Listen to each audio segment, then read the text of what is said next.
Hello, good evening, and welcome to the Invictus Racing League podcast. My name is Gareth, otherwise known as Captain Stiff, and joining me this evening is my no assist commentator and good friend Sab. Good evening. Good evening. It's good to be part of this new chapter of ours. I'm looking forward to tonight. It should be a good and interesting conversation we get to have. Yeah, absolutely. So a lot more chilled out from what you guys are used to on a Monday night when you watch us for the No Assist League tonight. It's more of a conversational piece. We are bringing back the Invictus podcast. It used to be the Inside Track, hosted by, of course, the host with the most mouth, but it looks like he will be passing the reins on to us for the foreseeable future. So yeah, it's going to be a nice conversational piece for us. Feel free, if you are watching, of course, to get involved. Let us know what you're thinking. If we're talking about anything that you want to put your opinion in, drop it into the comments. Let us know.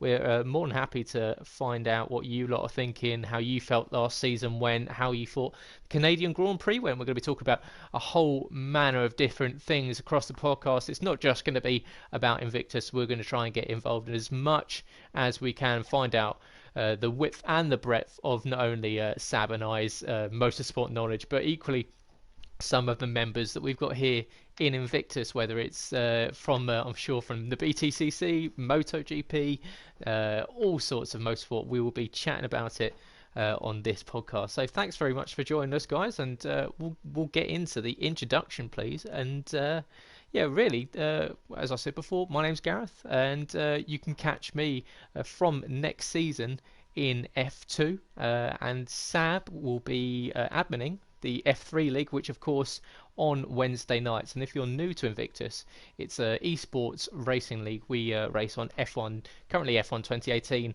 shortly to be F1 2019, on a Monday night, a Tuesday night, and a Wednesday night. And then we have a GT Sport League on a Thursday night, Project Cars 2 League on a Sunday night, and I believe a FIFA 2019 league starting up very shortly. So yeah, a new venture for Sab and I. And Sab, what do you think? It's a pretty exciting one.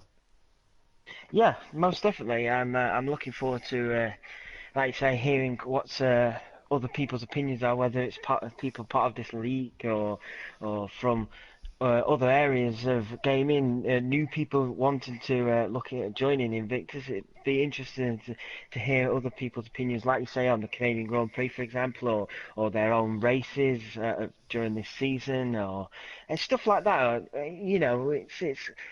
It's going to be hopefully we're going to be a bit rough around the edges, as you can probably tell. I am a little bit at the minute, but I think once we get into those grooves, like we have done this season in Oasis, I'm sure it'll flow really well and it'll turn into something good.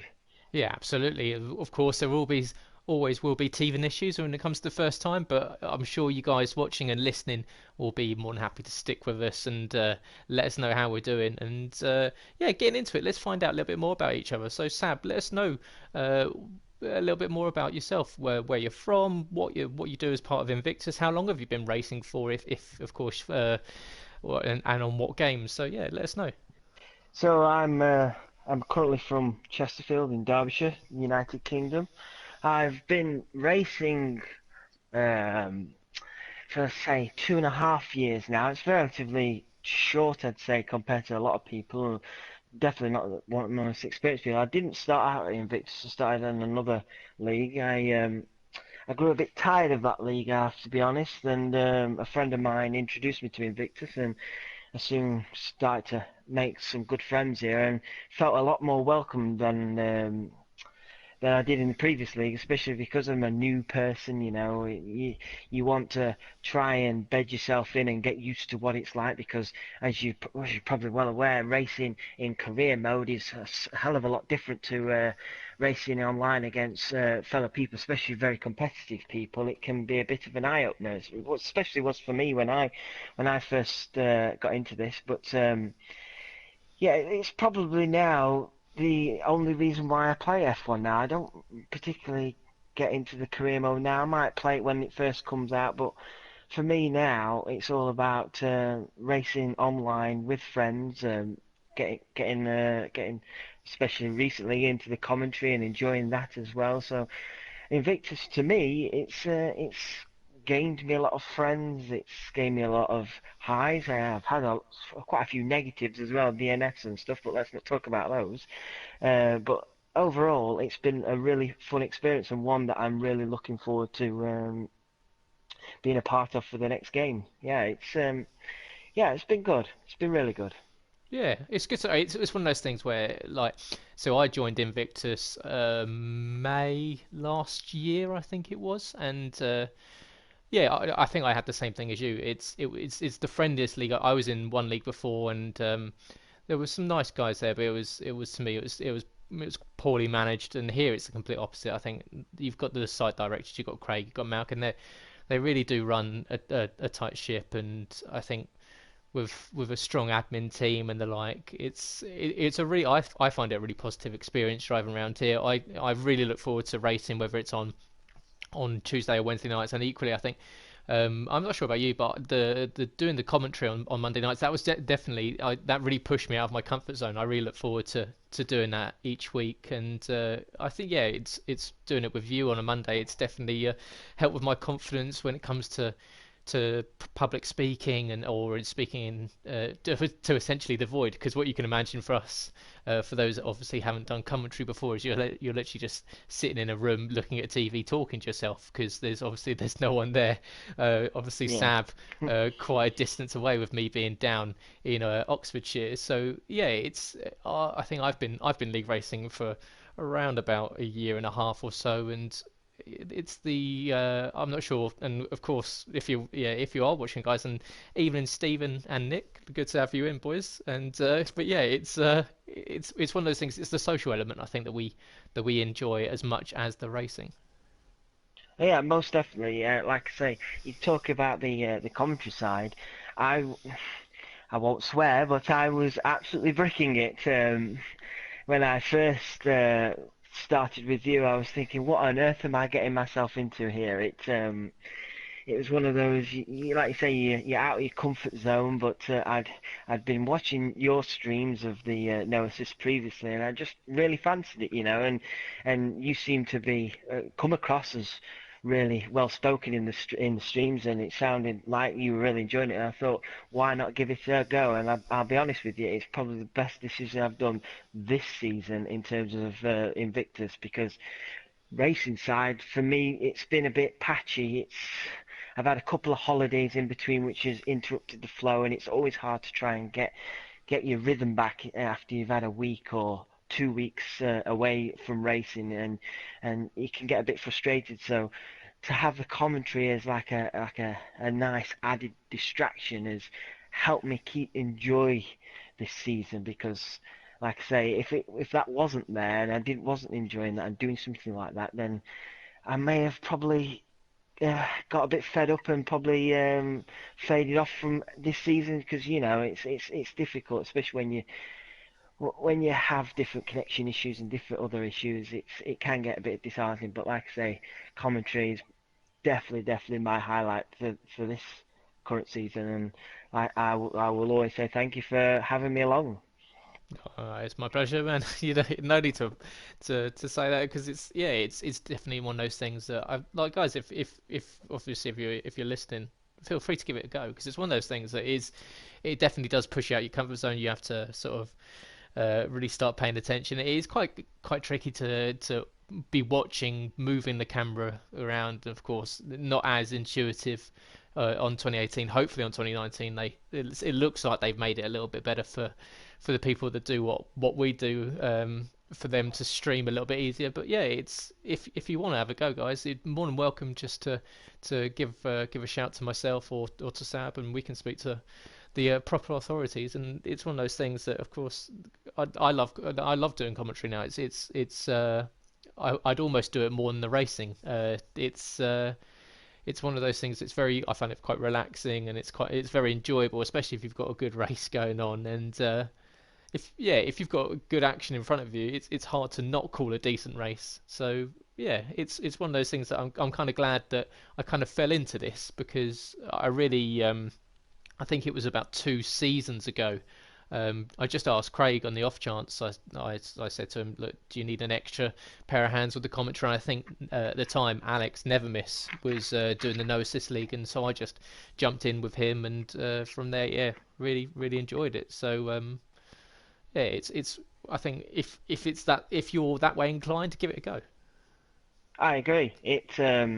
I also have to agree with what you say. At current minute, I'm hoping the new game brings that spark back in me to want to get racing again. But for me, I was enjoying that a lot more than the racing, and to be honest, I wouldn't mind so much if I just ended up solely focusing on that because even though I never thought in a million years I'd do it, it's now really something I really enjoy. So like I totally agree with what you're saying there. It is a lot of fun and echo what you say as well. If you fancy giving it a go, just have a just go for it. You know what I mean? I did it, and yeah, I make mistakes. We all make mistakes, and it's just you've got to put your own style to it, haven't you? And and give your own flow to it. You've obviously heard our other commentators and in Invictus. You've got Malk and what have you, and they have all their own style with the three in the beds and stuff. Nice little, nice little tidbit to Malk there, but. Yeah, you've just got to make it your own thing, haven't you? I think you can't try to be somebody else. Just try and make it your own thing. And I think if people enjoy it, they'll keep coming back and keep watching, and you'll gain more viewers through that. And I think what we've had, especially, well, to be fair, and you probably agree with this, the No Assist League definitely helped us last season, especially the Italian Grand Prix. What a race that was! And if it wasn't for those guys who provided us with some fantastic racing, then I don't think it'd have been half as good. But because those guys gave us fantastic racing, it enabled us to enjoy it more and get more into it and be even more enthusiastic, seeing overtakes and crashes and all sorts of jobs. So yeah, it's fantastic to be part of commentary, especially when you can get involved in a league that's so competitive and fun to watch, like No Assist, for example. Yeah, I think that's kind of indicative of the drivers that we've got here as well, because like you can watch other leagues and they may have some quick drivers, but I think it's the sort of there's definitely a lot of mutual respect, especially in the leagues like the No Assist League where you are driving on the edge and it's I think yeah, watching it, it's probably one of the cleaner leagues. Of course, you're always going to have issues and you're always going to have with people disagreeing with each other, but I think majority of the time we've seen some pretty epic racing and majority clean. And yeah, I think that's the sort of drivers we attract. Obviously, we've got a quite a mature uh, community. Um, we're still Yeah, welcoming of the younger drivers, but I think a lot of us, especially in the admin team, are sort of 20s, 30s upwards. So I think that yeah, that builds that nice core when you're looking at sort of getting that sort of mature audience, not only on the grid but also sort of like in the community, whether they be commentators, whether they be racers, whether they just be viewers. It's kind of nice to have it where you're not having to not obviously not be too derogatory to other anyone else, but not having just teenagers like having slinging matches after races because they might have clipped each other at a corner or something like that. yeah. I definitely agree. Yeah, the one challenge I found, especially Jos and Delanga might also agree, and and maybe yourself, is for the challenge I found as an admin was performance league because that is where you could potentially have some issues because you've got to allocate certain cars to certain drivers, especially the very fast guys and the fastest guys are you're going to have to put them in the slower cars. So you've got to make those tough calls. But majority of the time, especially in this league, I've found, yeah, you have a few issues, but where don't you have a few issues? But overall, the guys have been pretty acceptant of knowing that it's a tough job to do to allocate people like say the Williams for example who nobody really wants that car especially for the next game. Jesus Christ, nobody would want that car, and you've got to be able to allocate the right cars to try and bring the closer racing to give maybe some of the slower guys a chance to fight for a podium or maybe a win, and that's where it can be really challenging. And overall, like you say, it has been pretty good throughout the most of the drivers who have been involved in performance based racing, and you got to say hats off to the guys who are involved, because it could for myself, if I was given a Williams, you could easily get kick off about giving such a car, but you've just got to take it on chin and use it as a challenge, so to speak, and see what you can do. And 9 times out of 10, I could name a few drivers 9 times out of 10 that'll get in a Williams and still stick it on pole or at least get on podium. So it shows the mentality of the majority of our drivers in these leagues, which is really great to see. Yeah, big time. And yeah, I think we've seen it plenty of times over this season, especially in performance. And of course, what we'll do, guys, is when we run through, we'll do a season recap, because essentially the point of this podcast, and we'll kind of think about it before we came on online tonight and got on the stream started. Is obviously we're not sure. Do we keep the same name as was what Malk had? Do we stay with the inside track, or have we got anything else? Have you lot got any ideas about what we could name this thing? But equally, what's the point of the podcast? Well, the point of the podcast really is to wrap up the week's racing online. But then we're going to talk about all sorts of stuff. We'll talk about what if we've done anything racing related that week. Obviously, I'll be attending the Italian Grand Prix in September, so that sort of stuff. We've got any sort of the Formula One in real life. Obviously, we've got the Canadian Grand Prix just gone, and trust me, guys, I'm really looking forward to. I can see the comments scrolling down in front of me, and so evening to everyone. But I'm really looking forward to seeing what you guys. Obviously, we've had a huge amount of controversy coming out of Montreal over the weekend, so it'll be good to see what you lot are thinking. But equally, like all sorts of stuff. So it's a podcast that's going to allow us to kind of just be as we are, talk about anything that's going on, whether it be on the game, off the game. It's really going to be a conversational podcast. So yeah, but what we will do now, I guess, is we'll get into what the main point of this week's was, and the initial one, which is a season recap. So we'll be going back through season 7, so the 7th season of Invictus Racing League, last season's results. We've had 6 leagues, Mondays, Tuesdays, and Wednesdays have all been sorted out, and some properly epic races that not only obviously the ones that Sab and I commentate on a Monday, but we've seen some absolute bangers on Tuesday, and especially on Wednesday in the likes of F2 and F3. There's been some real classic fights between some of the guys. So yeah, I don't know about you, Sab. I think this season was obviously you said it's not been the most positive of time driving wise, but I think watching some of the races back, it's been a really decent experience. I think although you get a burnout come towards the end of a game's life, but I think we've had some really decent sort of races to watch back. Oh, most definitely. It's racing wise, and all the streams. It has been really great to see. Like you say, when it comes to the end of a game's life, a lot of people just tend to grow tired of it, don't they? Especially I can definitely hold my hands up and say that I did definitely get tired of this game. I just wanted to see the back of it, to be perfectly honest. But yeah, even though people have had quite a few frustrations with this game, they've still provided us with some fantastic races. The F3 league, for example, was really competitive, really great to watch. The No Assist League is also, which we could definitely speak about, was also fantastic to watch. There's been some great battles throughout from many drivers, and take my hat off and say congratulations to everybody who involved, even if you didn't manage to win a league or something, just to give that challenge and give those overtakes, those fights and wins. It was absolutely epic stuff. So I cannot wait to see what every single one of you bring to F1 2019. Hopefully without so much issues with the game, but we'll probably talk about that later. Yeah, absolutely. Yeah, agree big time. So Monday nights, so that is the home base of Sab and I, obviously performing commentary for what was a really competitive league this year.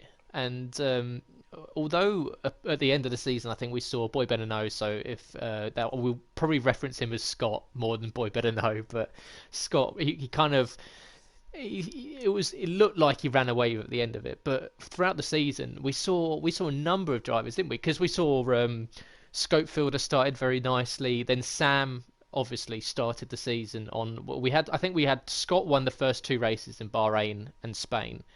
Um, but even then, I think he had a cracking fight with Sam in Bahrain, and then I think Sam in Spain made a bad strategy call, and that dropped him out of the lead. So that kind of handed it to Scott. But then after that, Sam went on a four race winning streak, and he was looked dominant at that point, didn't he? Oh yeah, I remember saying to you at the time when he won the fourth race, he's now the favourite for the league, and he just had everything going for him at that point. It looked like nobody could really touch him. He was just win after win after win, and it was just on the cusp of the halfway stage of the season, weren't it? And after that, he it just went the other way for him. Scott got a bit of momentum back, and I think if I'm right in saying Sam went to the wheel, didn't he, instead of the pad, which probably slowed him down a little bit because he was getting used to the wheel. So the momentum shifted towards Scott, and then as soon as Scott could smell blood, so to speak, he grabbed hold of that championship, and he never really looked like letting go, and pretty much was comfortable towards the end, and at the final race itself, Scott definitely deserved that no assist league. Um, Speed Queen though, she was there, wasn't she? She didn't manage a win last season, which is surprising for Speed Queen, but as always, she's very consistent with her point scoring, and she got a lot of podiums there, and she did push Scott quite close, but just not close enough in the end, and it was just out of her reach, unfortunately. Yeah, I think the Speed Queen, she definitely had an off season this season. I think she won it last season. Season before, she was going up against Game of the Best, who, if you've seen on time trials, he's regularly inside the top 100 fastest drivers on the game. So yeah, she did very very well, but yeah, just slightly off the pace. I mean, like you say, she's consistent. Man, she's always in the top four. I think she was only Yeah. in Belgium that she wasn't inside the top four, which, regardless of whether you've got like 10 drivers, 20 drivers, to be in those top four positions, that's where you're getting the most amount of points. So she's always like steadily consistent throughout the season, and we know we've got a couple of guys that are moving into no assist next season, and I think she's the three-time champion. She's one of those people that you definitely want to look to emulate, because she's consistent, she's powerful, she's fast, she's incredible to watch defend, because she just seems to make her car like two or three times wider than what it actually is. Like, some of the fights that she had with Scott this season. Well, I think we saw one in, oh, where was it? Was it in Canada? I think it was the one between the two. And there was one earlier in the season that oh, Australia it was, and the two of them, they swapped positions non-stop, and it was so much fun to watch. And I think it's drivers like that. But then you've got like the likes of Scopefielder did really well. He was on the podium, I think, out on the first four races. He was on the podium. He won in Mexico, podiumed in Belgium and in Abu Dhabi.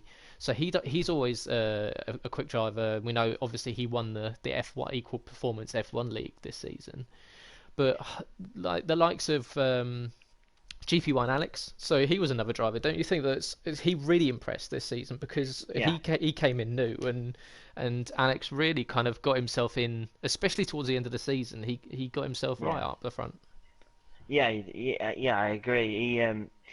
He did well. Like you say, he was always up there fighting, and to say it was his first season, he's done all right there. Going on what you were saying about Schofield, I think he missed a few races, if I remember rightly, in the middle of the season, which kind of hindered him slightly for the overall championship. Who knows, he might have pushed Scott for the overall championship, because when he was racing, he was mighty fast.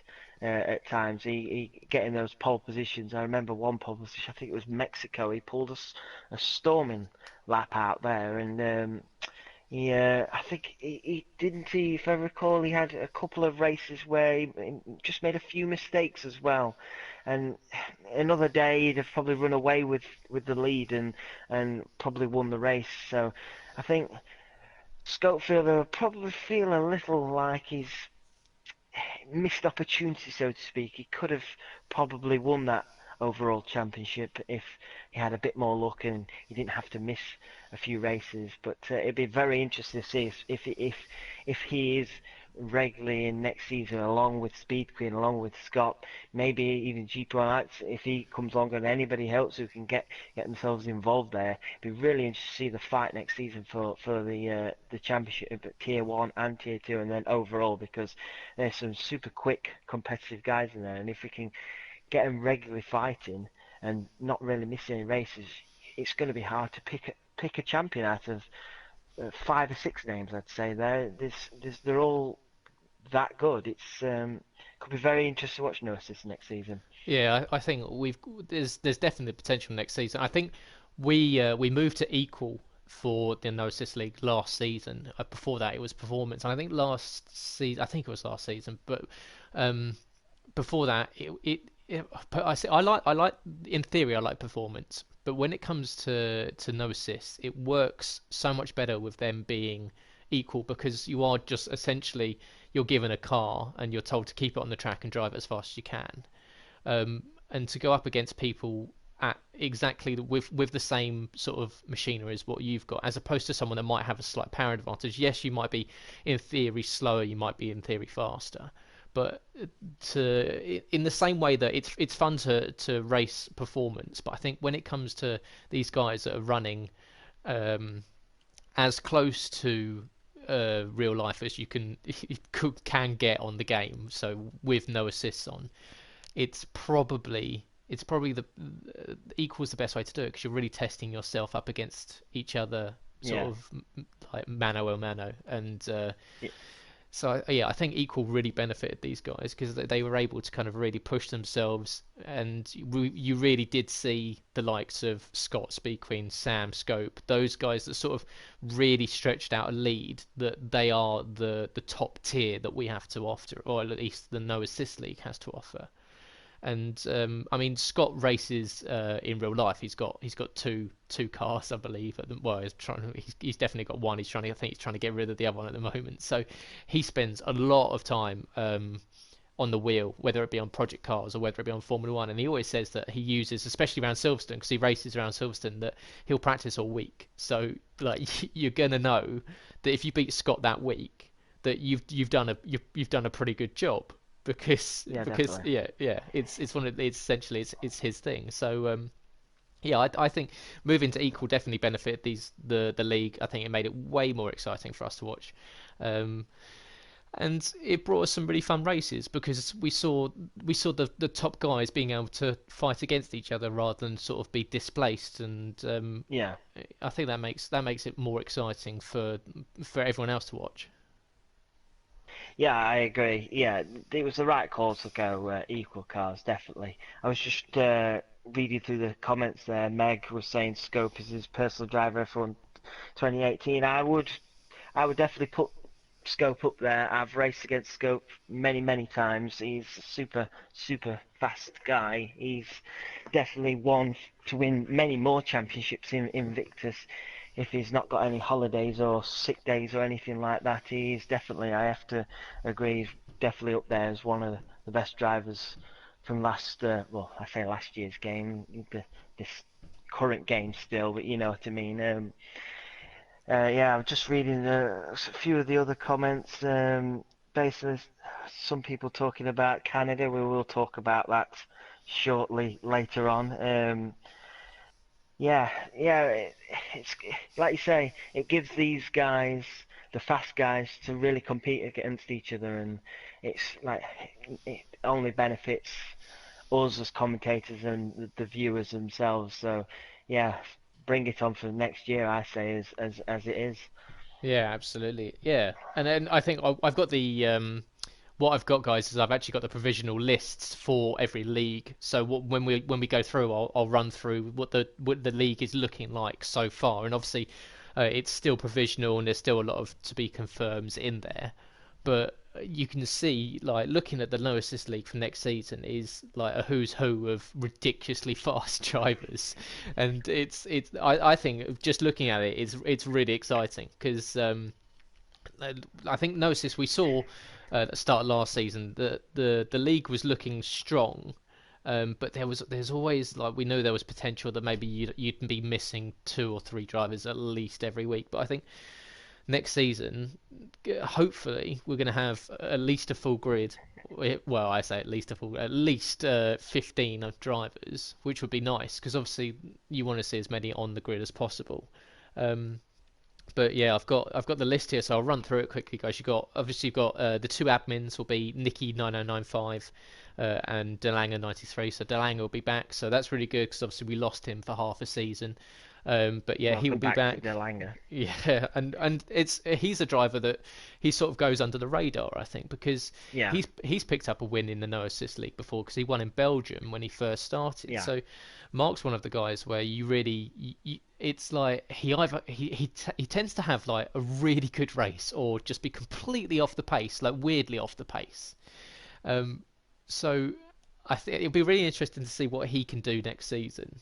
Obviously, you've got yeah. Scott, you've got Alex, GP1 Alex back, Phil MCFC, who was, I'm sure you'll agree, was lightning fast in qualifying, but had Yeah. no race pace. And like Phil, if you're listening, please, just sharpen up that race pace because you were absolutely mega in qualifying last season. But it's Was just wasn't it China?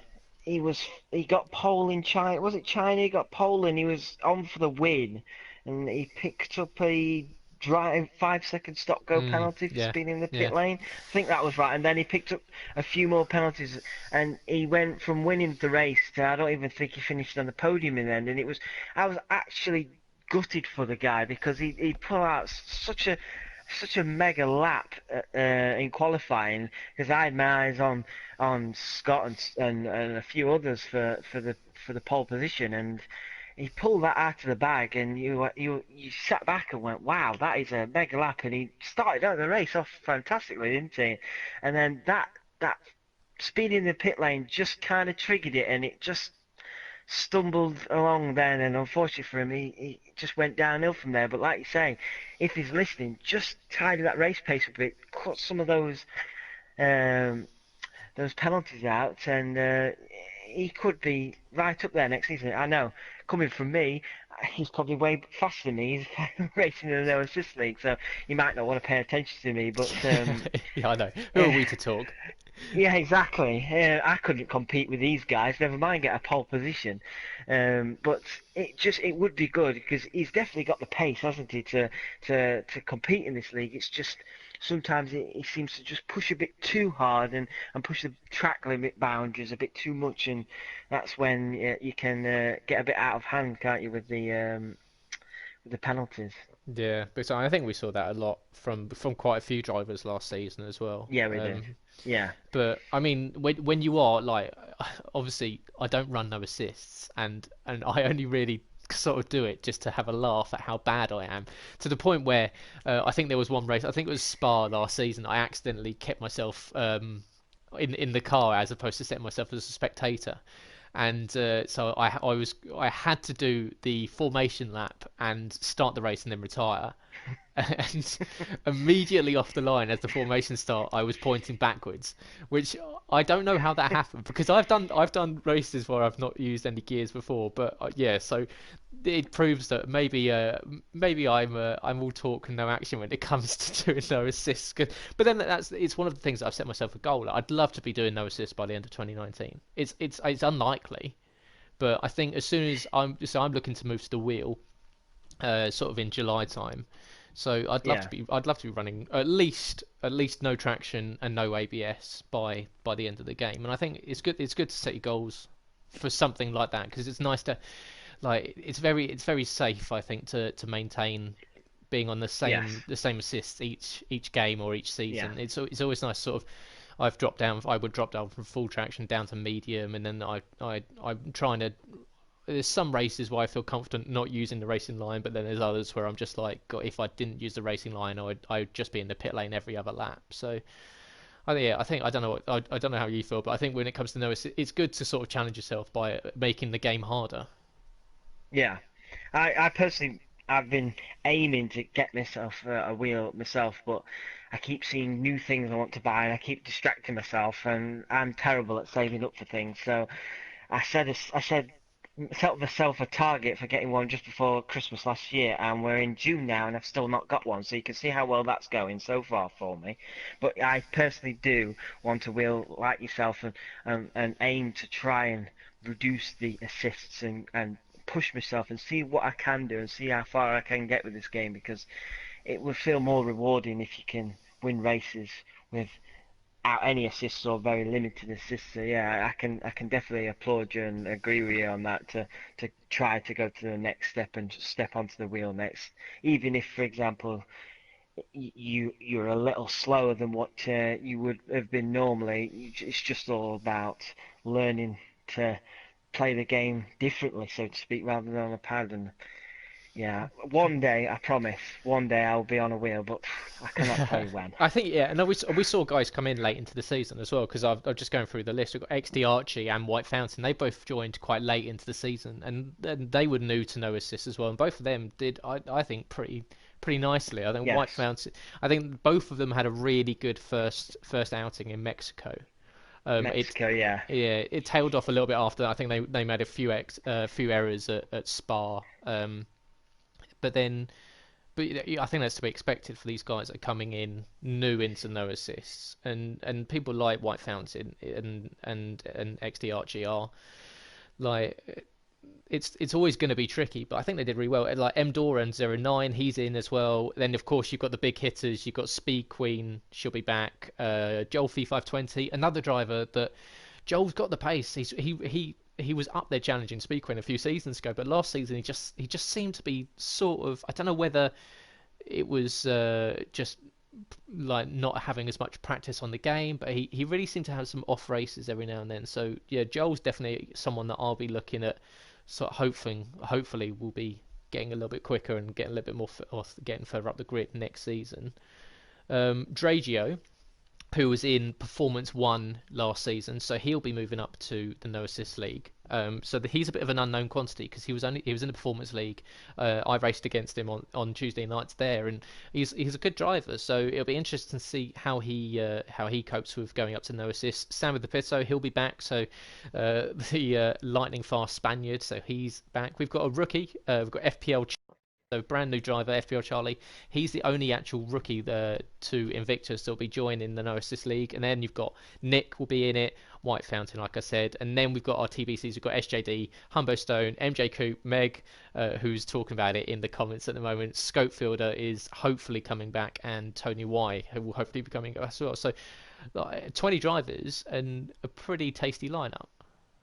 Oh, definitely. If we can have like the majority of them racing every week and have the sort of racing we did last season, boy, are we gonna be in for a fantastic season. You've reeled off quite a few names there, and for me some unknowns that would be really interesting to see. Like you mentioned, White Fountain and XD Archie, they came in and like surprised everyone with their sudden pace. You never know, with a couple of unknowns, they could come in and suddenly find the pace and get up to speed really quickly and be right up there challenging with the front runners, and it could make it for a really exciting season. So yeah, it's gonna be good, especially if, like you say, you can get like 15, 18 drivers racing each week if possible, to get them all race each week. We just don't know which way the race is going to go, really, because you've got so many quick people in that league. It's going to be difficult, but also enjoyable to watch. Yeah, big time. So really looking forward to that. So yeah, if you're interested, guys, let us know, or go onto the website invictusracingleague.com. Go to the sign up to race section and drop in, and let us know that you'd like to get on the grid. And of course, we do have a full grid at the moment, but I'm sure the reserve list is open. So yeah, feel free, guys, to challenge yourself, get yourself on the grid, and maybe in a game or two's time, Sab and I will be on the grid instead of in the commentary box, giving it a go. But Yeah, yeah, maybe on F1 2030 yeah, I might something see you like there. when I'm much Yeah, older. yeah. I might have just bought a wheel by then as well.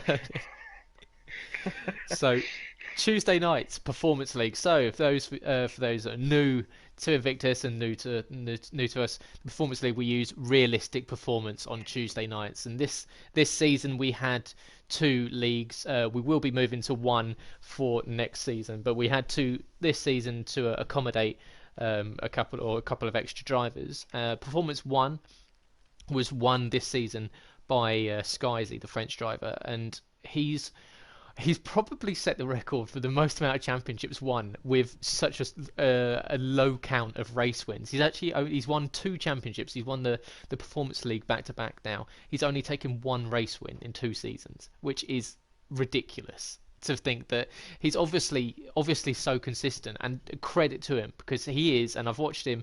You put him in the Williams, he's still competitive. He'll moan about it each week, like, yes, we get it, guys, a year in the Williams, you still finish inside the top three, top four. But it was one of those things where it's just he to only win one race out of 24 and come away with two championships. That's kind of a testament to what a real fast driver should be. Definitely. And like Mike's just picked up and you've just said as well, I was going to add that he only won one race last season. Like, it's incredible. It just shows the consistency of the guy to win a league and only have one race victory under his belt. So, like I alluded to earlier in this podcast, it shows how quick some people are. Even if you have to give them the Williams and they don't like it, nobody ever does like getting the Williams. Luckily, if I'm not quick enough to get one of those cars, but yeah, they don't like it, but they still pull out mega performances. They'll get a top three in qualifying or pole position qualifying, and somehow pull out a podium in the race. And you think, well, that's the reason why you're in a Williams. Yeah, Because you're that quick, you just don't want to give them anything else, do you? For example, a Sauber or a Toro Rosso or a McLaren, because you'd be afraid they'd end up starting to lap people, which you definitely don't want. So yeah, Sky Z, fantastic effort from him in Performance One last season. He definitely proves to everyone that if you are consistent, you are in with a shout of winning the league. yeah, big time. Second place and a really nice season for Aaron J. Spence in performance. Did really well. End of the season just tailed off for him, and it was really unfortunate. Obviously, I was teamed up with Aaron this season, had an absolute blast with it. He started off the season really nicely, took a win in Spain, a couple of podiums in Canada and at Silverstone. Second place finish in Australia, but the last four races of the season he got eighth in Mexico, crashed up Bradion in Spa, and then a couple of mid top 10 places for the last two races. So he just tailed off from the back end of Skyzy. But yeah, a really decent end to the season for Aaron. Um, Luckily, I actually came in third place, which was a major shock. I picked up two race victories in Bahrain and Austria, and Bahrain was actually my first ever league race win uh, in on any game ever. So that was a nice moment to start off with, and I think I then went on the Wednesday or the day after. I think I got second, which unfortunately it was a bit of a sore patch for you because I think I stole your position off of the podium in Bahrain that week. So yeah, it's Yeah, yeah, it was yeah. Me and then you had Tom 444, I should say. Sorry, three fours. He picked up two race victories. He did really well towards the end of the season. He finished on 70 points. Colin J on 64. He picked up a race victory in China. Then you had race victories throughout the season for a number of drivers. You had Scott picked up two, sorry, earlier in the season. You had Spud finished on the podium in Austria. So you had a whole like a swathe of drivers. I think all the way down to I think 12th who had drivers that finished on the podium. So the top 12 in the championship to be finishing on the podium in the Performance League, that kind of really shows you the benefit of the Performance League. I think because it yeah, does give the opportunity for everyone to be competitive. definitely. I really, if you can get a good grid together for the Performance League, you can have some really good races, and it gives, like myself, I know I'm not the quickest guy on the game. I'm not the slowest either, but I'm not the quickest. But it gives me the opportunity to fight, like I mentioned, fight with the likes of Scopefielder, Yoss, and a few others. It gives me an opportunity to be able to fight with them and have good races with them. And if you can have a good sized grid for the Performance League, it can bring out opportunities and some surprises, which is really good to watch. And I always enjoy competing in the Performance League. Yeah, not so much last season through my own reasons, but it is a good platform, Performance League, and it's good to be able to give the slower guys as much of an opportunity to win and compete for the league as the faster guys. So yeah, and like you say, Performance One definitely shown that.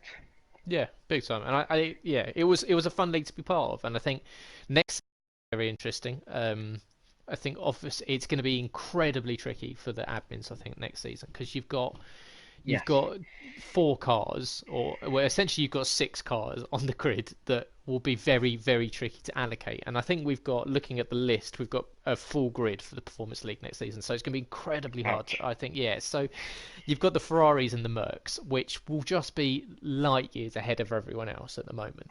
And then you've got the Williams, which I mean, even the Williams on this game was slow, and we all know it was slow. I think it's Mm, universally accepted the yeah. Williams was not great on this game. The Williams on 2019 is going to feel like you're driving a Citroen Saxo from 1992. It's Hey, just. I owned one of those cars. Thank Why, you very so did much. I. So, which is, I think it's just going to be painful to drive it. And obviously, at the time, you might, it still goes relatively quickly. But if you put it on track up against these guys, even the slower guys, it's quite hard. I think if with 20 people on track to allocate them correctly each week. Yeah, Um, and I think yeah, when you've got the two Williams and then you've got the Mercs and the Ferraris, you're going to have huge disparity. And these guys that do get placed in the Williams and do get placed in the Ferraris and the Mercedes are going to have to. I think there's going to need to be almost a sort of like an element of trust between the drivers and the admins because you don't want to get to a position where you've got drivers sandbagging yeah, just to get bumped up yeah. and I agree. Yeah, because then all that does is that I think that builds a little bit of animosity within the league because you get people that are possibly driving faster cars that then when they get put in them they overperform. But then equally these guys that might be at the front, I think it's going to be hard to have someone. I'm interested to see if we still have these people that drive or these drivers that get in a Williams and are still competitive each week, like we saw this season yeah, definitely. with Skyzy or Wave and Tell, is that you put them in a Williams and they were still up the front. But next season, I think is the real benchmark. If you put someone in a Williams and they're still up fighting in the top five, then that'll be really impressive. Definitely. I think to add to that, another tricky element to performance is the midfield part because you've got so many cars this season, McLaren, Haas, Renault. You've got so many cars in that midfield at the minute are so close to each other and they perform better on different tracks. That also is going to be really tricky to allocate people to certain cars in that midfield because it's gonna. You could have, say, a McLaren could be really good. Like, well, they didn't end up being, but in Canada they were quite competitive up until. Yeah, I'm not gonna get on that because as a McLaren fan, I'll start ranting. But you could get McLaren who could be quite good at Canada, but then you could have like a Haas who are way off the pace, even though they're similar sort of position as McLaren. So it's going to be really interesting in Performance League to allocate the not so fast guys, not so slow guys either, but not so fast guys into those midfield cars and try and make it as even as possible so we can still have close racing there because th for me this season all I've done personally is watch in real F1. All I've really watched is the midfield battle because you tend to just ignore the front now because 9 times out of 10 it is, well, nearly um, always a Mercedes win, isn't it? So you kind of just look at that midfield battle because you get good close racing. So these these not so quick but not so slow guys are going to have a real battle in that midfield, depending on what they're getting allocated, whether it be McLaren, Renault, Haas, or not Force India, Racing Point, or any of those, Toro Rosso as well, any of those cars. It's going to be really interesting. I do not envy the admins of performance. I've had my fair share of admin duties in Performance League, and I'm glad I'm not doing it for that next season because that is going to be so tricky for them. Yeah, yeah, big time. Agree with that. Then we move on to Performance 2, won by Ryan McLugpy this season. Really, really run away with this one. A 31 point Yes. lead at the end of the season, so absolutely mega season from him. Hat trick of wins: Spain, Japan, and Austria. On the podium in Canada, Belgium, and Abu Dhabi. Fourth place finishes in Italy and China. So yeah, whatever you put him in, he seemed to be doing well in it. Definitely. He started off a bit poorly in Bahrain, but he soon made up for it, didn't he? With, like you say, with that hat trick of wins, and he never really looked back. No matter what me and Jos decided to put him in, he just said, "Well, I'll beat you in that car instead," and he certainly did. He ran away with the league in the end, and he just cruised to the title towards the end. He didn't really need to pick up any more race victories. He just had to stay consistent. I think he just got one DNF all season, which proves how consistent he really was. And yeah, he fully deserves to win Performance 2 last season. It wasn't from my point of view, it wasn't the easiest and the best Performance 2 leagues last season. We had attendance issues, connection issues, issues with live streams, stuff like that. So it could have been easily disruptive even, and it could have put people off racing in the league. But Meg, to give him all credits, just stuck by it and took advantage of anything he could get hold of and grabbed the league win quite comfortably in the end. With 31 point lead, it was a pretty big margin, like you say.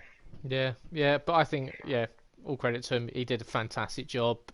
Nick in second, in fact, second, third, and fourth split by 1 point, which is crazy. You had Nick, Yeah. Schofield, and Yoss. Nick edging it on 81, Scope and Yoss on 80. Nitrogash doing very nicely. Got himself on the podium a couple of times. Then you've got the likes of, I think, MJ Coop. He had a really off season. I was really surprised. I kind of, especially on Tuesday nights after I'd race, kind of keep up with how everyone else is doing. And Coop just seemed to be, I don't know what it is because he picked up 2 wins, which is he Yeah. picked up 2 wins in Mexico and China. But then a lot of retirements, which is not like him because he's usually a much more consistent driver. Yeah, I've raced with him, and he is very fast. I can't keep him behind me, so yeah, he is a fast guy. It's just like I say, I don't know whether it might have been the way the season went in Performance. Like I say, it wasn't easy, but he just maybe just had an off season for himself and just thought by 1 point in the season just to try and pretty much write the season off and focus maybe on the new game after. I don't know. I know a few people might have done that because people getting a bit fed up with the game and issues with it. So maybe that he might be able to tell us himself if he's listening. It's a shame for not Meg, sorry, MJ, sorry, because I think he could have been a lot further up that grid.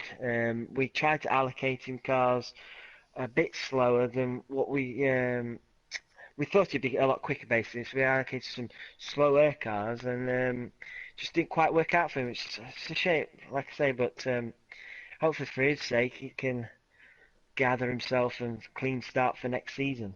Yeah, big time. So yeah, um, really two really strong performance leagues. Performance one possibly a little bit more fluid during the season due to Yeah, Performance Two's issues, but still like some really nice performances, and the races that we did get to see in Performance Two, there was definitely some good fights on that definitely. on track. So and it's one of those things where it's you never understand, or you can't foresee certain No. circumstances when it comes to connection issues. You can't, and commentators are, especially Yeah, towards the end of a game's lifestyle, are a little bit more like gold dust because, especially to find ones that are willing to commit to doing it each week. But hopefully, looking at the list for next season, you've got Spud and Jos will be your two admins for the league. You've got Ton Albanak, who is formerly known as Wave and Tell. Briggsy 500 F3 driver Tom 444 is back in the league. Aaron J Spence and Colin J will be back in as well. Meg comes over, so we've got Meg and Skyzy both in the league. So the two that went over the or went for the Performance League title 2 seasons ago are going to re-engage in battle next season, which will be really interesting to see. Scopefielder, Nitro Gash, Luke Bailey 14's back in. Mike will be in. Energy Dan will be coming over. And Dan, of course, commentates for us on F2 on Wednesday nights. So it's good to see him racing as well. Dragio, XD Archie, SJD, yourself, Sab, and Mr. P and Scott. So that's a real league there. I mean, you've got some mega drivers in there. Whether it be the Wave Intels, Scott's, Scope, Meg, a whole host of drivers that could potentially win next season. definitely. I'm gonna be forwarding PayPal's to Spud and Yoss for the better cars for next season after hearing that lineup. Jesus. And it's going to be really competitive. I'm looking forward to it. I do enjoy racing in Performance League. I'm going to try my best, as I obviously always will do, but that is going to be mighty, mighty competitive next season with some of those names in there. Yeah, that's going to be a really fun one to watch. So I'm looking forward to. Unfortunately, I had to drop out the season. I'm on the reserve list, so I might make an occasional or visit back to the league. But yeah, I'm going to look forward to watching that ones, and commentating on that one will be Malk and Tim. So yeah, it'll be that'll be an interesting duo, and really looking forward to Malk. Obviously, one of our side directors, and a real iconic voice to hear around Oh, Invictus, and definitely. the man that you could print 1,000 T-shirts for with the amount of catchphrases that he comes out with. So it's going to be a really fun league to watch. So make sure you catch up with us on Tuesday nights for the Performance League. Wednesdays we move to equal performance, so cars all exactly the same. And F1 on Wednesdays, the top tier we've got of the Equal Performance League was won this season by Scopefielder, and much the same. He did very well in No Assist, he did very well in Performance League, but it was F1 that he excelled in, and he said it was his first ever top tier drivers championship, which I was very surprised to hear about, because he's incredibly fast. So Yeah. I was really pleased for him, because he's one of those drivers that he's fun to watch, because he's just incredibly quick, and you learn a lot from watching drivers that are like that. Oh, definitely.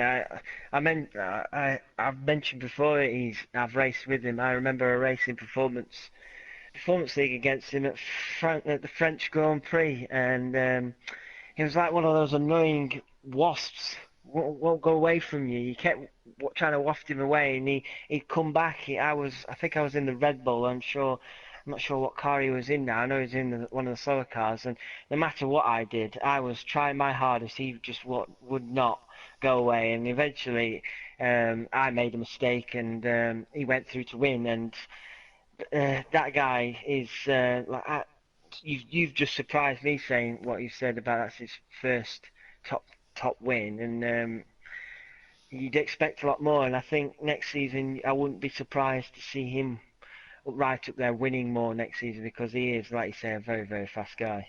Yeah, absolutely. He took quite a few wins during the season. He won in Spain, Japan, Canada, Silverstone, Belgium, and Monza. So yeah, absolutely killed F1 last season. And Nicky 9095 unfortunately just dropped off at the end, but Nicky had a good season, and that's good to see, because he's one of those drivers that sort of he does a lot of work for us behind the scenes, and he's one of those. He kind of has a very on season or a very off season. So we see in no assists that I think it was 2 seasons ago, he was the one that was going up against Speed Queen quite often, and then just seemed to have a bit of an off season last season. So it was good to see him back in, especially in equal performance, performing a lot better. Sam with the Pito, he was in third place. He didn't actually pick up a win, which was surprising because Sam obviously not able to pick up a win up against Scope and Nikki and the likes of them. But obviously on Monday nights in the No Assist League, he took home four. So yeah, it's that was strange that he wasn't able to stand on the top spot on a Wednesday night, whereas on a Monday he was doing very nicely. I think Ryan McGlugby, he had a very decent first season in F1, moving up for the first time, and he came in fourth in I believe it was fourth at the end of the season. Um, Yeah, uh, but then, yeah, I think you've got Jos was in there as well. He picked up a couple of podiums. Jos is always a very quick driver. But yeah, yes, next season as well, like look at this lineup, and it's like, God, it's gonna be. I'm really looking. To be fair, this is the most sort of excited I am to look at a season's lineup because last season you looked at it. And I obviously I was still relatively new to the league, and it's hard to kind of get to know everyone's pace and how they drive. But then now, after being here for 18 months or so, looking at F1 next season, you got your two admins will be Meg Luppy and Waventel, Ton Albanak, Waventel. Then you've got A Sing 99, M Doran, Yoss, Scopefielder, Sam with the Pito, Ben Musket, Foxy Red 2000, Nikki 9095, Mr. Stim will be back, XD Archie, X Rossi 21, Phil MCFC, White Fountain, GP1 Alex, X Marquise's X, who of course is TS Odems, Speed Queen, and N Pine 35. And managed to do one race last season in China and won it by quite a distance. So we've got a real lineup next season of some drivers that can really challenge. So I don't know what you think, but there's a couple of drivers there that it's just like a who of guys that would yeah. would Yeah, I obliterate me on wouldn't, the I wouldn't be track. able. Yeah, I wouldn't be able to call that. That again, similar to what we were talking about performance. That is a mighty lineup next season for F1. I don't envy that league at all. I am glad I'm down in F3. I'll be honest. That is going to sound like it's really competitive and be really fun to watch next season on the streams. Sorry, Meg, I stand as you say in the comments. Season F1, so yeah, it's second season, but yeah, to fourth. The in it. Let me know. But yeah, F1 looking super strong next season.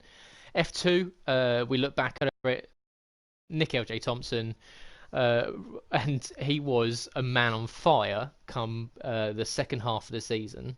So not quite sure. Obviously, he had a very good season, a very good start to the season. Took second place in Spain, one in Japan, but unfortunately had two really sort of off races, DNF in Canada, and then disqualified in Silverstone.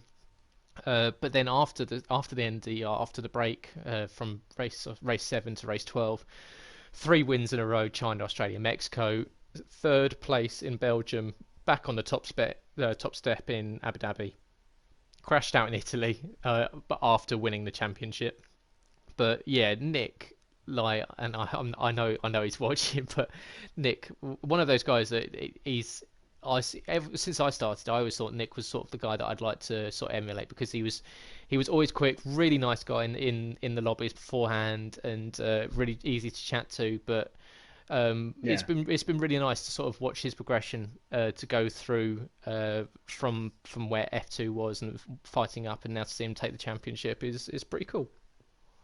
I totally agree. Definitely echo that. He fully deserves that F2 title. His head might be swelling now with all the compliments that he's getting right now, but he's a really lovely guy, and like you say, his progression from in F2 and to the championship is thoroughly deserved. He's a very quick guy, again, raced with him a few times in Performance League, and he's always had the better of me. I'm making myself really sound rubbish on your answer because everybody I'm talking about so they beat me, but yeah, Nick is it thoroughly deserved, like you say, that hat trick of wins. Definitely sealed it for him. It's going to be interesting to see how he gets on next season and see if he can progress and keep up this good run of his. Yeah, yeah, very much so. And last season, I thought at the end of the season, it was this White Fountain actually moved up. So White Fountain came out of absolutely nowhere. It looked sort of like halfway through the season as if it was going to be Nick, MJ Coupe, and GP and Good Stuff that were going to fight over the championship. But White Fountain lost. I say that Nick finished in good form. White Fountain finished on the podium. Five of the last six races. Two wins, three second places. So that really put the pressure on Nick, sort of coming in, and he actually won. White Fountain won in Italy, so that really closed up the gap to 5 points at the end of the season. So luckily for Nick, I think White Fountain dropped some points in places like Bahrain and Canada, China, Japan. He had two retirements there. But yeah, White Fountain once again, like we saw on Mondays, really proving that he's got some decent pace, and so he'll be another one to watch next season. MJ Coupe once again, he's always on it, like really nice guy, and super pacey. And luckily for him, I think he had a much better season in F2 last season compared to what he did in the Performance League. But then you've got a number of drivers that I think did very nicely in sort of their first take in F2. Spud moved up, of course, after winning the F3 Championship the season before.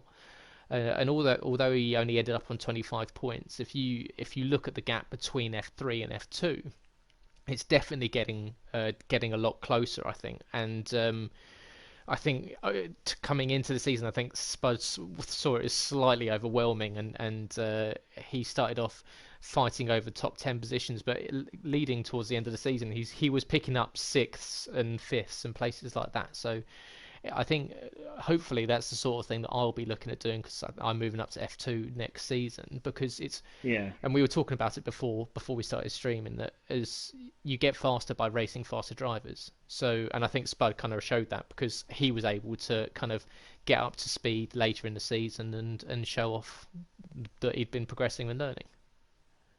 definitely. Spud's is a good driver. He thoroughly deserved the F3 title when he won it, and 10th overall in F2. You can't really moan at that. I think he'd be quietly pleased with that. It's a good platform to progress on for next season, and he'll be. You say you're picking up some regular sixth places. He'll be hoping to go that one bit better and try and push for fifth, fourth, or even a podium if the race depends on it. So yeah, so Spud's done well in F2. 20, like you say, it's only 25 points doesn't seem that much, but it's a solid basis when you're coming into a new league and finding your feet for the first time round new drivers. So yeah, good on Spud there. He's done well there. Yeah, absolutely. So that lineup for next season looking very interesting indeed, and quite overwhelming for some of the guys in it this season, including myself. You've got Nick and MJ Coupe will be adminning the league. Then you've got Craig 8728, course site director. Colin J and Aaron J Spence will be in it. Tony White, Partridge 99, Victor Haas 1108 will be in it. Never Miss will be back. Spud will be back. The Warris Lander, Rudy Mandragor X will be back. Humbo Stone, we've got a new driver in Tanker 903, so unknown quantity there. So it'll be interesting to see what he can do. Myself and Mike, after finishing first and second in F3 last season, we get promoted up to F2. Tinus Optional and Steen 13. So 18 drivers there so far. So two spaces still left on the grid, but a very sort of a mixed bag there, I think, because I think you've got a lot of guys in there that potentially can really push for the title, but then equally I think you're going to have a very interesting midfield, and I think that's the bit that I'm kind of looking forward to is that midfield battle. So, a question for you. We spoke about it a little bit off the air before. And what is your targets and aims going into F2? Similar to what we spoke about with Spud, how it was his first season. What are your targets and aims going into F2, and how you think you're going to approach it? I think I'll probably go in the same way that I did when I was in F3. So when I first started, I was fighting outside of the top 10. The next season, I set myself the goal of, I think when my first season, I think I got something like 20 something points. I set myself the goal of doubling that the next season, and I got 49. And then this season just gone, I set myself the goal because I was so frustrated to not hit 40, not hit 50. Right, I want 50 points, and if I hit 50, then 60 points will be the goal after that. Because I thought I never saw myself as being sort of that sort of competitive or top three, top four drivers in F3. There was a lot of drivers last season I thought potentially would have been beating me. So I think I'll probably transfer that over to F2. So I'll be looking at getting up to 20 points would be a nice target next season. Yeah, And a top five finish would be mega, I think. But I mean, looking through the list, you've got so many drivers there that I've got to get past to get up to that top five. But I think that's a good goal to set yourself, is to almost reset, and because it's a new building block. It's you go back to the start, so yeah, it's a whole different level of pace. Because even when we do practice races, we do socials, like you race up against the F2 guys, and even as being competitive in F3 at the time, I was like, God, I'm so far off the pace of F2. So so now it's sort of like that. I've got to bridge that gap between being a competitive F3 driver and being not an uncompetitive F2 driver, but being sort of consistent around yeah, for fighting 4 points. And I think that's what I'm looking forward to, because there's like quite a few drivers there that um, I'm good friends with: Aaron, Colin, Spud, people like that, and it's going to be good fun to sort of like fight up against them in the same league. So that'll be a really interesting one next season. But talking about my experience in F2, it's your league F3 that I think oh, is once again looking like the most, probably, I don't know whether it's the most competitive, but it's looking really strong, for especially for what for not the we wouldn't say you wouldn't say bottom tier, but the lowest tier that we've got, the entry level. But there's some drivers in there that are going to be mega hard to pass next season. And if we look back over yeah, last season first, because it always brings a smile to my face. Of course, I took the championship. Completely wasn't expecting that, and it's not like, and I'm really not trying to overinflate my ego at all. But before the season, my best result ever was a second place in Italy the season before, and that was only because I believe three drivers in front of me were involved in an incident, and I was bumped up from fifth into second. And in that season, I was fighting over tops. A top six was a good result. Then I remember I looked back through my recordings of races that I'd done in the previous season, and I was recording and clipping me crossing the line in like fifth position and being like proper happy about it. I was like, yeah, I finished in fifth. That's a really good result. And I think I finished in fourth in Hungary, I think the season before, and I was like, that is the best I have ever done. So yeah, to start the season, I think we started the season in Bahrain, and unfortunately for you, I think you crossed the line yeah. first. Yes, I did. Yes, but finished off of the podium.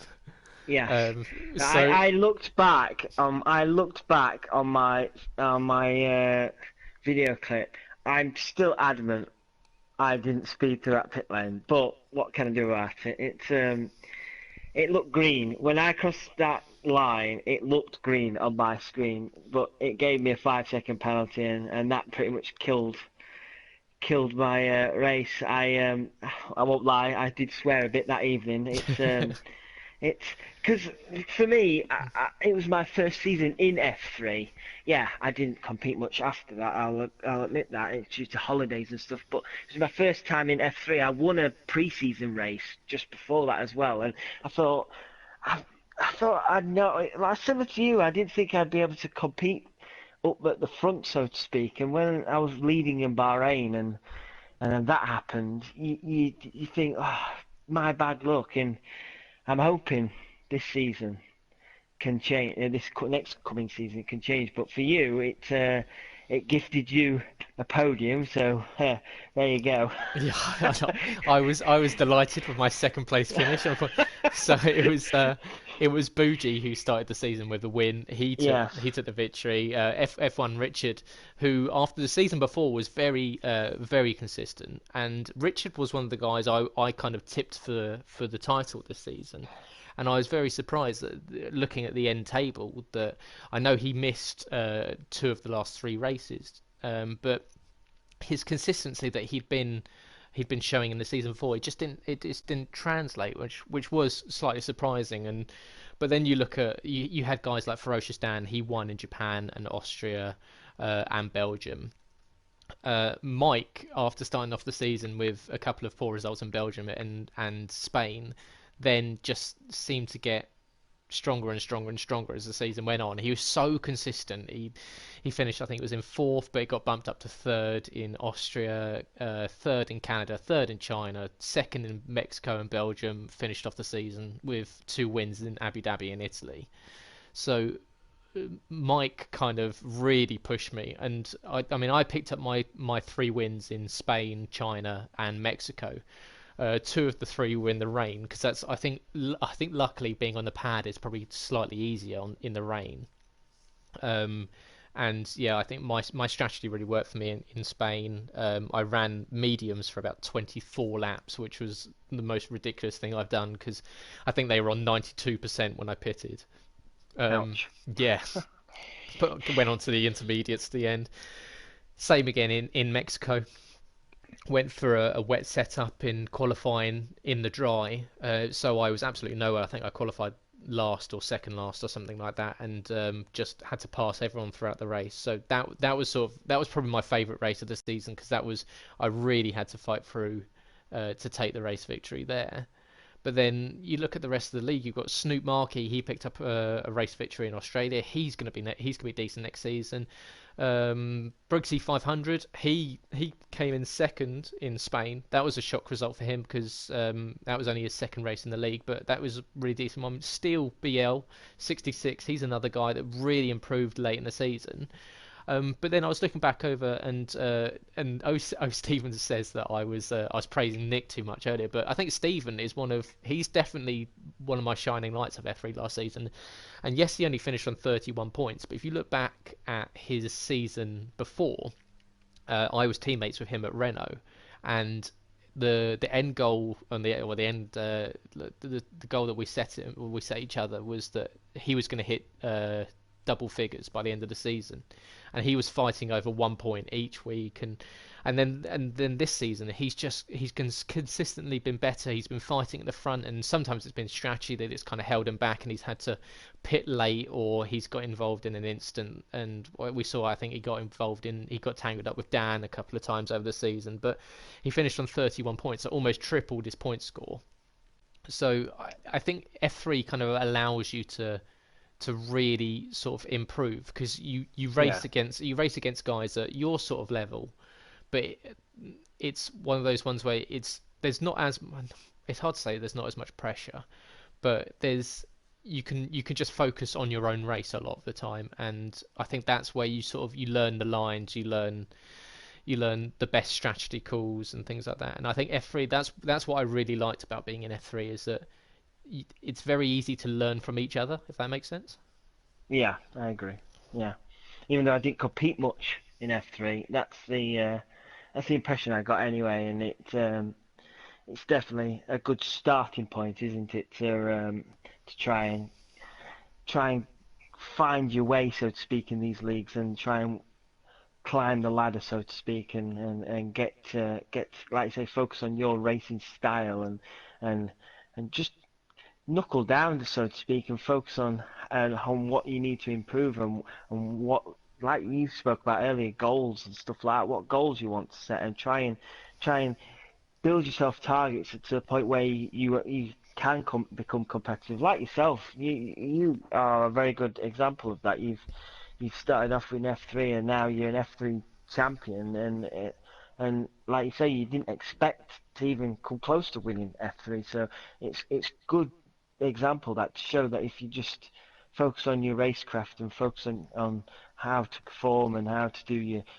pit stops and everything else, and get it all together, it all comes together as a nice package, and then you can suddenly start competing and fighting for race wins like yourself, and who knows, you can eventually be good for that title. And F3, that's the reason why I wanted to join F3 was to to to better myself and try and make myself overall more consistent, because my problem is I get too many DNFs in my online racing. So for this next season, my goal is to try and not get as many DNFs and be more consistent. So yeah, F3 is it's a very good league, even though, like you say, it's not the bottom tier, but it's the lower end.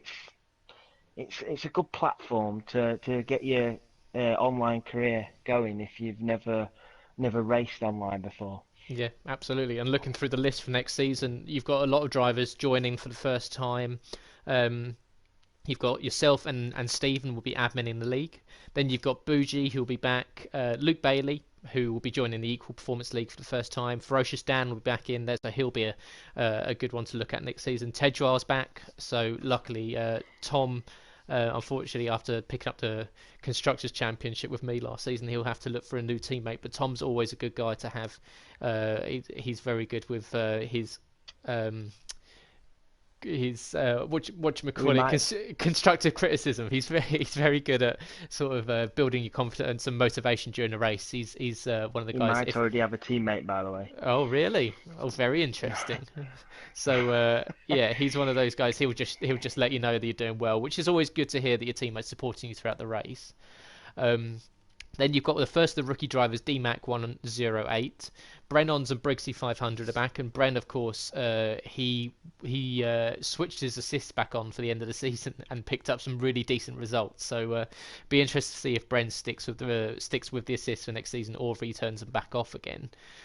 Steel BL66, Nitro Gash, the Willow 97, who equally is a very quick driver. Hixie 123 is a new rookie driver, so unknown quantity there. F1 Richard and Snoop Markey, two very fast drivers on their day. Then we've got four brand new drivers. You've got Shabs EN, Actor Lycan EU, Synchronously Fly By Night. So Synchronously, of course, and I believe Fly By Night were in the Performance Leagues 1 and 2 last season for a few races. So it'll be interesting to see what pace they translate through to equal. And luckily, BWA Clyde and Aaron will be joining us.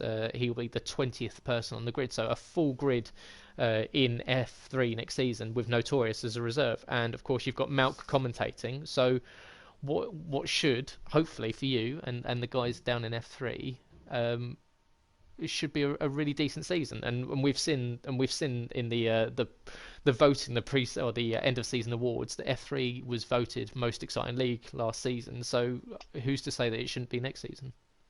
I agree. It definitely gives. I don't like to say it, but the slower end of the good guys more opportunity to be more competitive around each other, and you can see why everyone voted F3 as the most exciting league, because there was some fantastic races in that league, especially involving yourself. I have to say, I don't want to give you too much of a big head, Oh, but well, you you know. you definitely you definitely provided some great races, some great wins last season. So yeah, long may F3 be super competitive and fun to watch.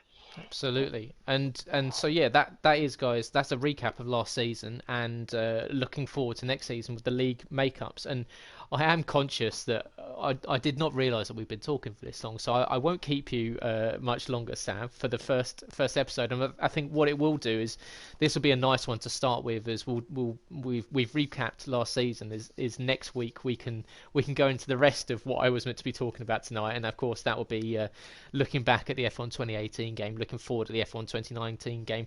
Possibly we can go back and give our thoughts on the Canadian Grand Prix. I'm sure there will still be arguments going around on social media about whether it was or wasn't a penalty. Um, And then equally, there's plenty more to talk about. I've got an entire list of things that I'm going to be wanting to talk about over the next few weeks, especially in between now and the new game coming out, which is in, what's that, 2 weeks time? So It's around, yeah, it's about 2 weeks, yeah. so yeah, so two weeks of or two podcasts in between them where we can ramble on about all sorts of stuff, and then we'll be back hopefully starting the league up as soon as possible. So yeah, it's been one of those streams tonight where the time has definitely just flown by because I certainly didn't think that we'd been going for about an hour and a half. So yeah, for the first podcast, first stream, thanks for joining us in the comments, guys, and it's been really good to have you here. It's really nice to see you all chatting and getting engaged because this is what we like to see. We want this podcast, whether you're listening to it at the time, listening to it afterwards, whether it's back on YouTube. Hopefully, we'll manage to get this the audio downloaded and uploaded to some podcasting sites. So yeah, let us know where you're listening to it and if you're enjoying it equally. If there's anything you'd like us to change, then let us know. It's brand new inception, so it's more than welcome for feedback to come in. And like we said before, if you've got a name for it, if you think we should stick with Inside Track, let us know. If you think there's something else that we could move to, then let us know. But Sab, how do you think the first one's gone? That wasn't too bad, was it? I think it's been pretty successful, really. Like you say, we've rambled on a bit longer than we anticipated, but yeah, we've covered a lot. We've had good discussions about last season's racing, and yeah, I think next week we probably just have to have a podcast solely dedicated to the Canadian Grand Prix, unless everybody has calmed down by then. But yeah, it's been good. I've really enjoyed it, and I really do look forward to being part of this next week and for the forthcoming season as well. Absolutely. So yeah, thank you for joining us, everyone. Yes, thank you very much. Yeah, it's really nice to see you all enjoying the stream, and hopefully we will see you next week. We will keep you all updated on the social media, so make sure, as always, you check out the website invictusracingleague.com or go to the socials, Invictus RL on Twitter and Instagram, Invictus Racing League on Facebook, where you can find out everything that's going on in or and around the league. We've got all of the new leagues being set up at the moment, so very exciting times here at Invictus. New game coming out, and hopefully I've got it on pre-order, so I am hoping that if it comes early, I might actually do a little bit of a stream on this channel for career mode or something like that, just to, if you haven't got the game yet, just so you can see what it's looking like and you can watch my terrible driving, because I've heard I've heard already that they've amped up the curbs to be 400% less grippy than they were in the last game. So can't wait to drive around France. That'll be fun. Oh dear. Yes. So yeah. So thanks for joining us, guys, and hopefully we'll see you next week. And yeah, if you want to follow us on Twitter and find out more about what we're doing, I am GT2_driving on Twitter, and Sab, I believe you are Alan_Sabatino. No, just Alan Sabatino, one Oh, word. Well, two names, one word. there we go. Yeah. So make sure you check us out. Click that follow button if you want to find out more about the rubbish that we both spill each week. But yeah, for this week, and hopefully have a great week, guys. We hope to see you back next week. Thank you very much, and good night. Good night.